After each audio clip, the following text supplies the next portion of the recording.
everyone, and welcome to the ISC Network. My name is Manal Adnan, and welcome to today's interview.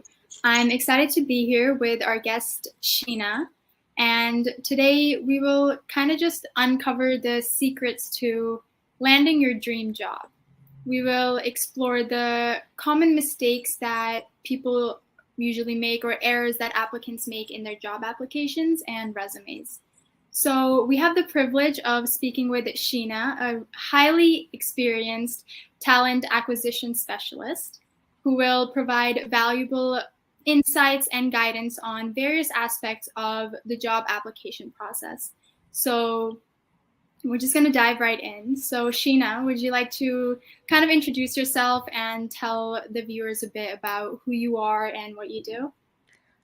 Sure. My name is Sheena. As Manal just mentioned, I work as a talent acquisition specialist currently for PCL. So if you don't know PCL, that's the construction company. And then I have worked in talent acquisition for over 8 years now across various industries. Started my career with Bell as a recruiter. So I recruited for sales teams, moved on to Rogers, where obviously adding on to the sales team, it was a lot of corporate roles as well. And then moved to Longview Systems, where I recruited for technical roles, Bubble Box, again, technical, so a lot of IT related roles. And then right now, like with PCL, I do a lot of senior engineers and those kind of roles, a lot of strategy behind recruitment as well. And it may be surprising, but it's not always easy for organizations to find the right talent. So, and we do use a lot of strategy and a lot of thought behind it. So that kind of sums up my role right now with PCL is the behind the scenes of recruitment. So I might not do a lot of direct recruiting now, just for very senior roles, but I do a lot of behind the scenes. And then we do have we have recruiters that kind of have a dotted line towards me. So I kind of help them navigate basically the candidate pipeline. That's awesome. So can you provide like a general overview of like the typical challenges that job applicants and newcomers encounter during the job application process in Canada? Sure. Like I've been there myself. I did move from India as an international student, and then obviously started working here. I think like I would say a major challenge that I'm sure each and everyone has heard is the lack of Canadian experience. That we don't have Canadian experience, and obviously it's a circle that, well, like you're not going to get Canadian experience if you don't actually work, but you can't work without Canadian experience. Right. So it's like a circle. All of us have heard it, all of us have been through that. I think is like a major challenge that we hear. But there are I would say, like I always say this to everyone, is that we have to focus on the things that we can control, and we cannot focus on the things that we can't control. So like if an employer does not select you, that's just out of your control. You can't do anything about it. But what is in your control is making sure that your resume is updated, making sure that you're constantly networking, making sure that you're constantly applying to jobs. I know, like I see people apply, they'll be like, hey, I've been applying for like 2 months, but I don't hear back anything. Well, how many jobs did you apply to in 2 years or in 2 months, right? I would say on average, you need to apply, and this is with like a tailored resume to each job, and like if you want to put in a cover letter, a tailored cover letter. On an average, you should, if you're like seriously actively looking for work, you should be applying to at least 15 to 20 jobs every single day. It's like looking for a job needs to be your full-time job. Right. So in your experience, what are some common mistakes that job applicants make when submitting their resumes or applications? Okay. Plenty that I have seen. So something like, rather than pointing out on mistakes, or something that I would say is things we can do and like make sure that we like we don't do. So one is obviously, and these are really simple. It doesn't have to be too complicated. Look like change your resume. The resume you had in India is not going to work in Canada. One. Two would be like your resume should be max 2 pages. I have a total of 12 years of experience combined, like India and Canada combined. My resume is 2 pages, and if my resume can fit in 2 pages, like I think like if you have like 3 or 4 years of experience, you do not need a 5-page resume.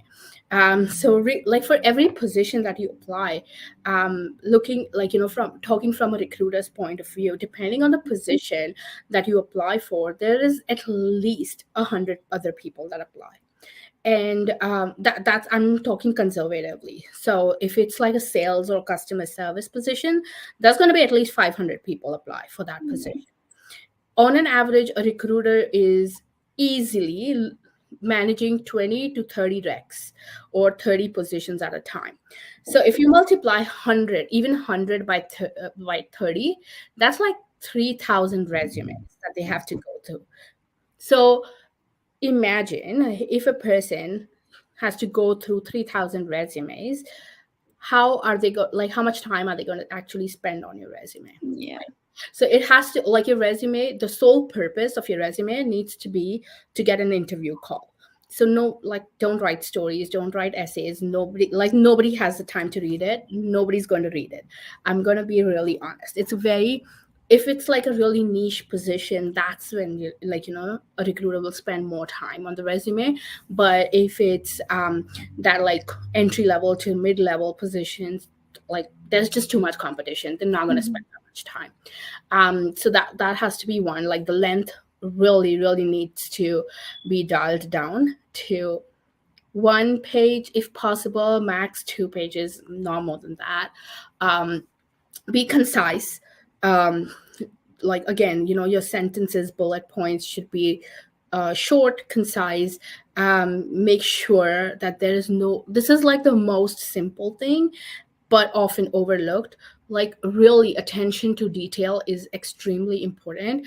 I cannot tell you how many times I have seen wrong phone numbers, or like still foreign phone numbers. So like you still have your India phone number, or like, like your home country phone number on your resume. Like, how is someone supposed to reach out to you? Or there's like spelling mistakes, there are grammar mistakes. I have had cover letters in I used to work for Rogers, and I've had cover letters addressed to me saying that they would like to have a position with TELUS, or like someone, like, how difficult, like, it's not difficult, right? Like, Right. like, it's just like, really pay attention. I know we copy paste a lot of stuff, but pay attention to like what you're copy pasting. Apply to one job less in a day, but make sure you do it right. um, Always, like, when you're mentioning your duties, responsibilities, I always suggest, like, instead of duties and responsibilities, write down your results and like what you achieved, because that kind of like really helps portray what you are capable of and like the impact that you make to the organization. So as something as simple as like increased the sale or customer service score by like 0.5% over a 6-month term. So that shows me that, okay, yeah, like you did create some impact in your position, rather than just say answered customer service calls, right? Like, Right. that's your job, like that's why they hired you. So, but what did you do that was special? I think that really goes like a long way. And not, um, don't write or don't mention things that are not relevant to the job that you are applying for. Just like put some thought into it. Like, once you start putting thought, I think it just falls into place. Giving an example, like, I've had people, and this is again, like, I'm talking when I used to recruit for sales roles. I've had people, like, they had a past experience working at a smoothie store, and they're applying for a sales position. So your thought process should be, what are my transferable skills, in like what I have learned that I will apply to the job that I'm applying for. So if you've worked at a smoothie store, it would be like customer service, multitasking, dealing with difficult customers. That will help you in sales.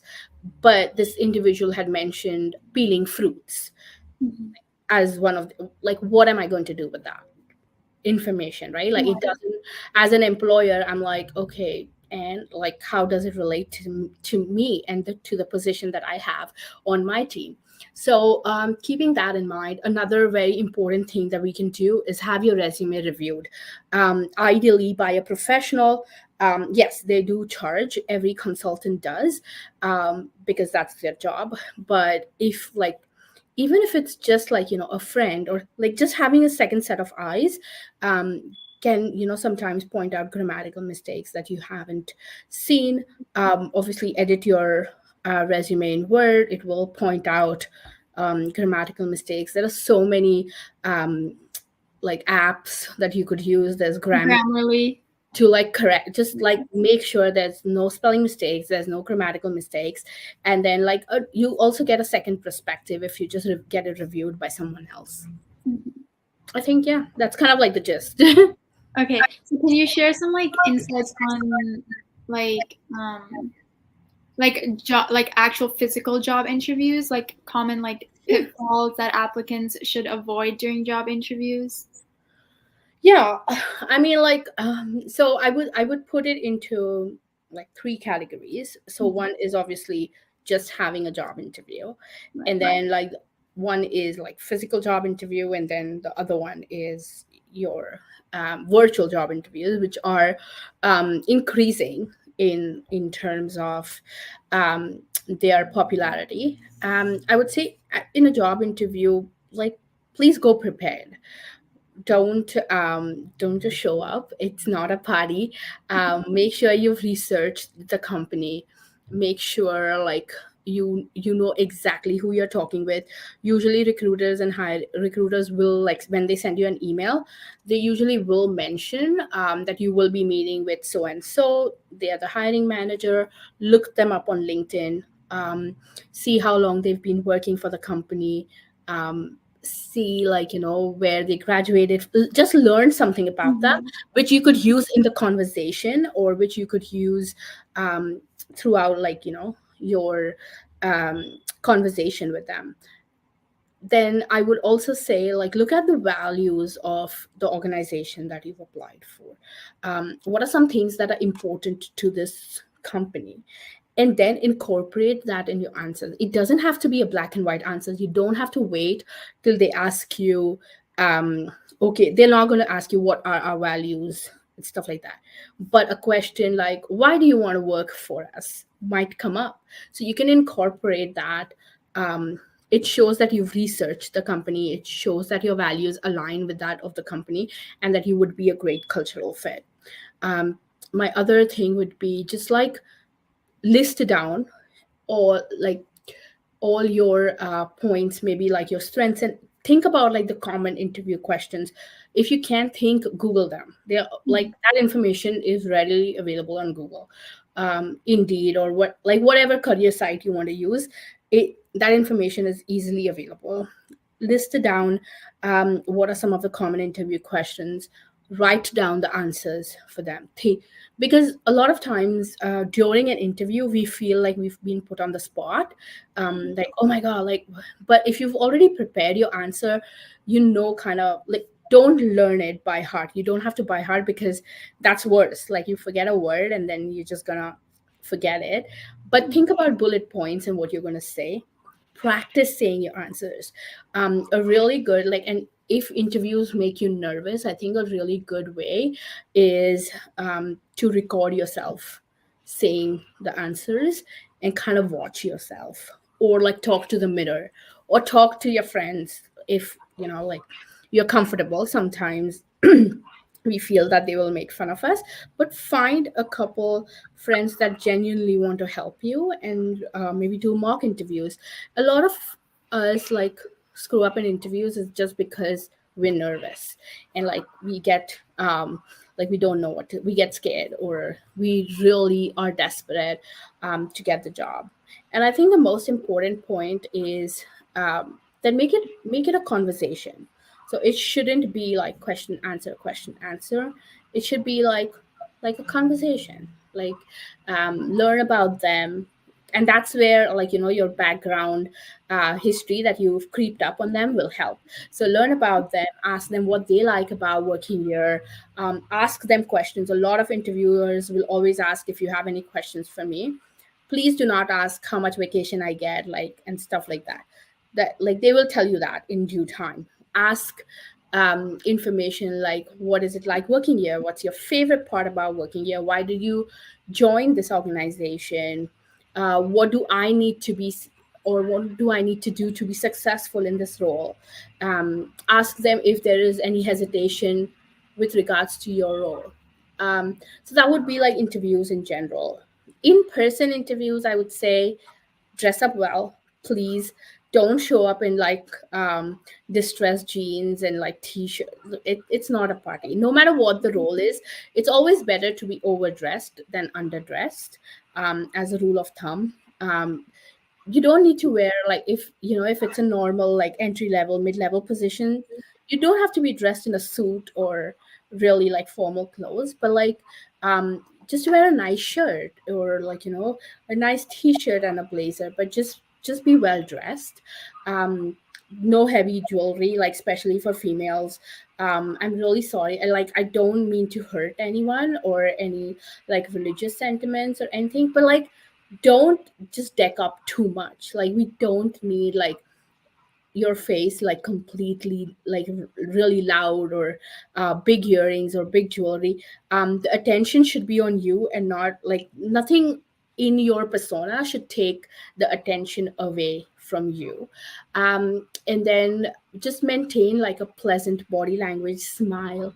I know it's hard, especially like when you're nervous, but smiling really breaks that ice. Have a small talk, whether it's, and not only in person, even like virtual interviews.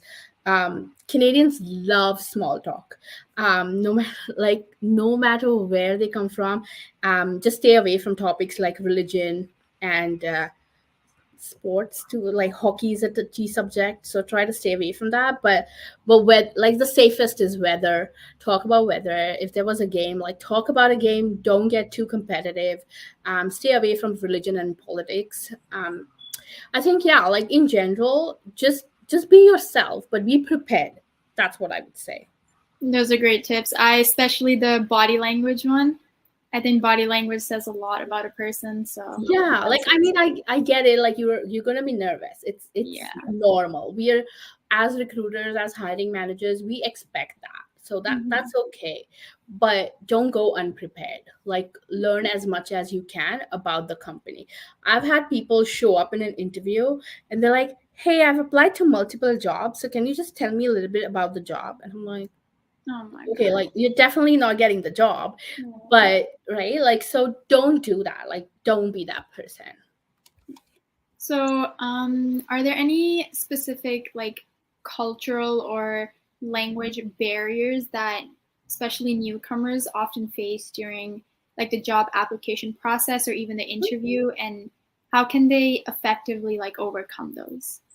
Sure. And this might be like, a lot of it also like has to do with bias. There is a lot of unconscious bias that, like, maybe recruiters or hiring managers have, based on their past experiences. And again, that is something out of your control, and you cannot like control that. Like, it is what it is, right? So we have to learn to accept that and like focus on what we can control.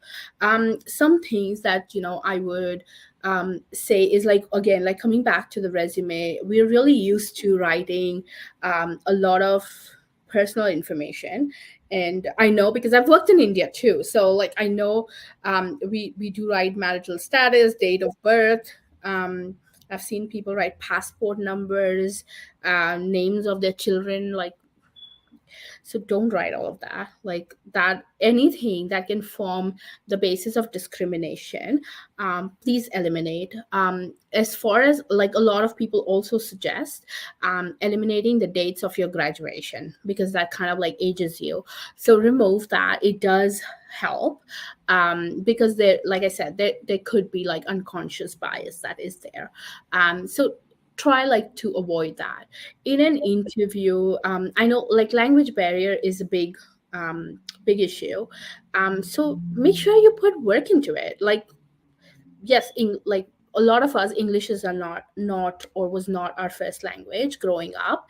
um, but we are in a country that English is a first language in. So that we chose to stay here, like live here, we kind of have to accept that. So okay, yeah, there is a language barrier. It is, so accept it, and then what are you doing about it? So are you putting in the work? Like, are you reading? Are you making sure you're practicing speaking in English? Are you really going out and listening to like different pronunciations? There's, and right now, like, or we live in a time that so much information is available freely. Like go on YouTube, there's like so many videos or like so much helpful material. Like how much time are you putting into your own personal development? I know it can be hard, especially when you're stressed about like a new country, like finding a job and just settling down. I know it's hard, and I know it might not be our priority, but we need to make it a priority, especially if it's something that's holding you back. I know networking and building like professional connections are very important for seekers, especially newcomers. So, what are some best practices for job seekers in terms of networking and building professional connections in Canada?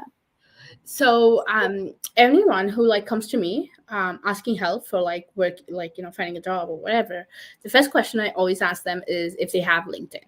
If yes, is it updated? Is it optimized? Your LinkedIn profile should be an all-star profile.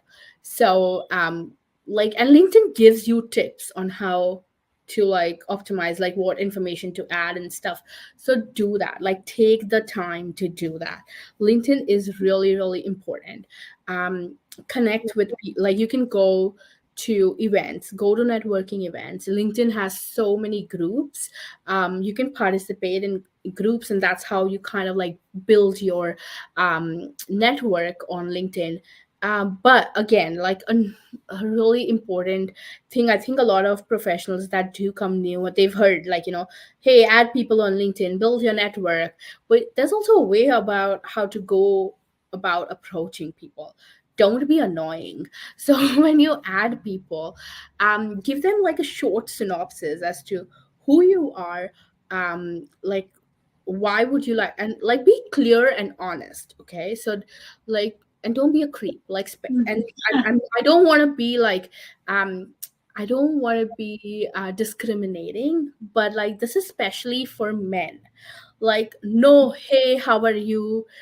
Especially if you're approaching someone in a, this is not Facebook or Instagram. It's a professional network.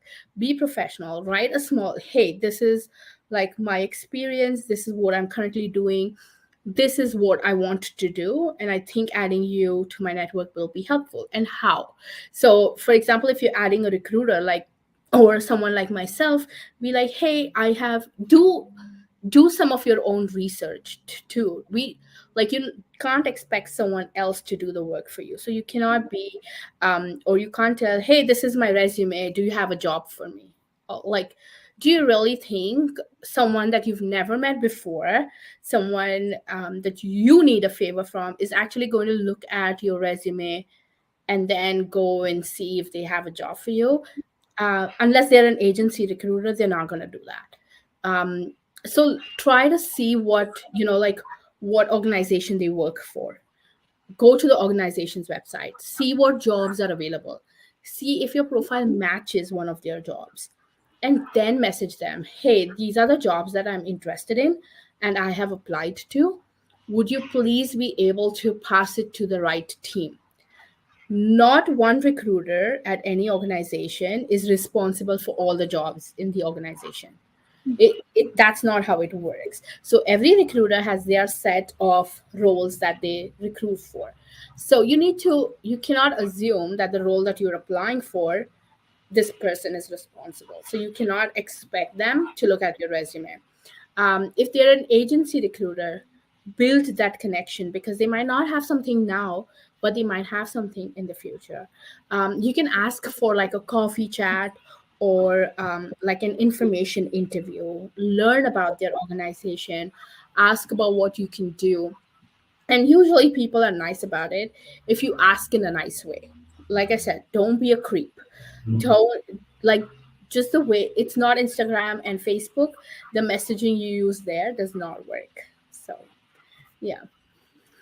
So what are some resources or support systems that are available to help the newcomers navigate their job application process or their interviews and kind of improve their chances of success of getting a job?